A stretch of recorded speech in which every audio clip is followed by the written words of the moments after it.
সাবেক ফ্যাসিস্ট সরকারের আমলে শিক্ষকদের তহবিল থেকে প্রায় ৭,০০০ কোটি টাকা আত্মসাৎ করা হয়েছে। এমনটাই চাঞ্চল্যকর দাবি করলেন শিক্ষামন্ত্রী আনম এহসানুল হক মিলন।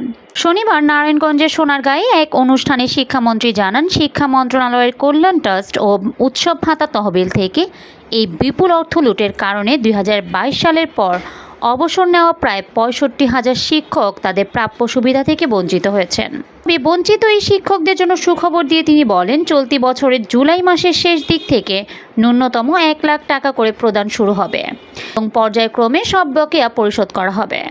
মন্ত্রী আরও জানান, শিক্ষা খাতে এবার ইতিহাসের সর্বোচ্চ ১,৩৬,০০০ কোটি টাকা বরাদ্দ দেওয়া হয়েছে।